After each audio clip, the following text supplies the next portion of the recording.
What's up, everyone? This is Noa Dalzell, and I'm here with another episode of WNBA Today on CLNS.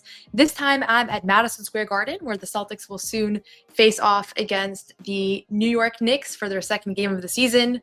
But that's not what this episode's about. This episode is about the breaking news that the Seattle Storm have decided to hire Sonia Raman, who is currently an assistant coach for the New York Liberty, as their new head coach. So we're slowly seeing here over the last few weeks that more and more positions have been filled. There is still one outstanding position, and that's the New York Liberty's head coach role. But Sonia is, from everything that I've heard about her, is just going to be a fantastic addition to the Seattle Storm, an organization that I think has underachieved a little bit in recent years. Noel Quinn was fired shortly after the Storm were eliminated in the first round of the playoffs for the second consecutive year. They didn't have a terrible year. They finished with the 7th seed, but I think the writing was on the wall there, and Noel Quinn was not the direction that the organization was going to continue to go with. And then the hiring process begins, and obviously there are a lot of candidates in the pool. Sandy Brondello, former Liberty head coach, was one of the top candidates. She was selected by the Toronto Tempo. That was reported earlier this week. The Portland Fire, the other WNBA expansion team, they pick Alex Samara, who is a Cleveland Cavaliers assistant coach. And we're seeing every team kind of have a different approach. The Dallas Wings have hired longtime South Florida University head coach Jose Fernandez. So some are going more with the NBA experience that somebody like Alex Samara gives. Some are going with the WNBA proven experience that somebody like Sandy Brondello gives, which I think is a great call for an expansion team. And I've talked about that in a previous episode.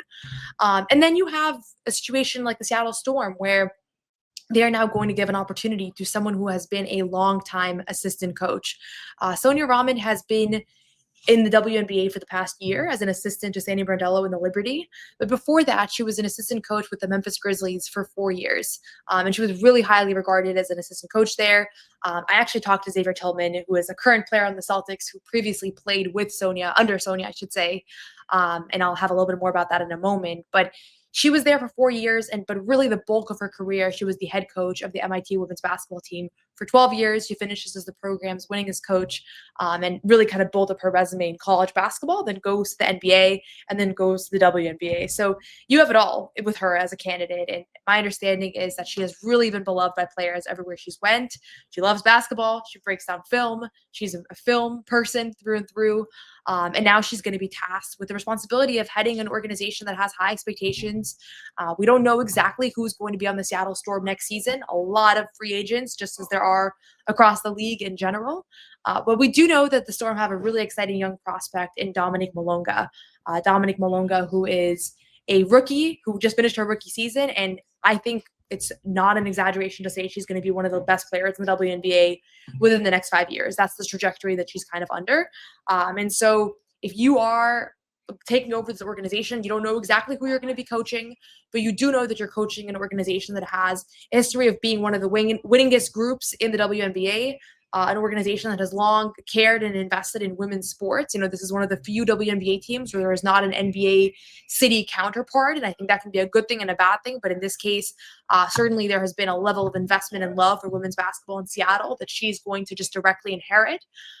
All the games that I caught in Seattle, it seems like there's just a wonderful atmosphere at Climate Pledge Arena. So she's off the market now. I do think she was somebody that was in consideration for a lot of these positions as one of the most highly regarded WNBA assistant coaches. And there are still several others. Like I think Bree January, Indiana Fever assistant coach, remains a really strong candidate. Obviously she's coaching with the Fever under Stephanie White, and who knows how interested she is in heading elsewhere. Christy Tolliver of the Phoenix Mercury, Rebecca Brunson. Like there are a lot of candidates out there. And I love the idea of taking somebody who has just been an assistant in the WNBA, like a Natalie Nakase, because you can see a lot of times these assistant coaches, they've been coaching under the game's best coaches, and now they're kind of ready for that leap and they're ready for that next step. And in Natalie Nakase's case, she was coach of the year in her first year on the WNBA. So she brings in experience across every league, every element of the game. I actually think the NBA experience is something that WNBA teams are increasingly looking for. From my conversations around the league, like that is something that people want.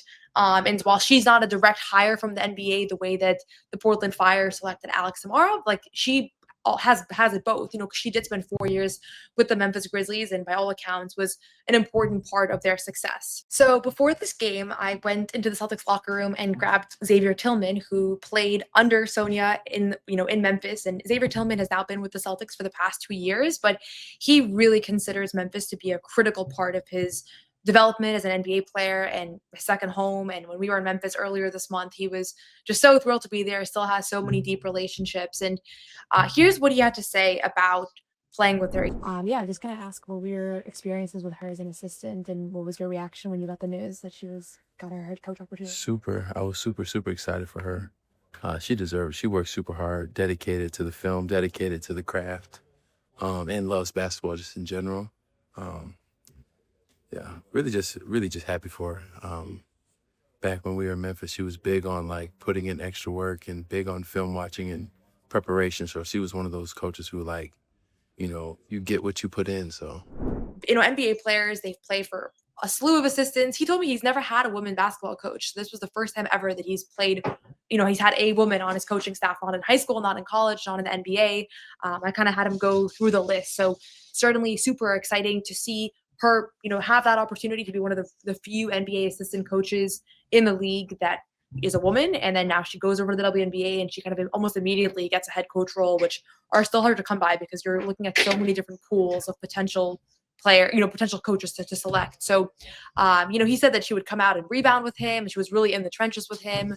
And really you could tell, she's somebody that Memphis players had a strong connection with. And he was one of those coaches that you root for, that you want to kind of see take that next step. And that was my understanding from Liberty players as well. I know that multiple teams looked at Sonia as a prospective candidate.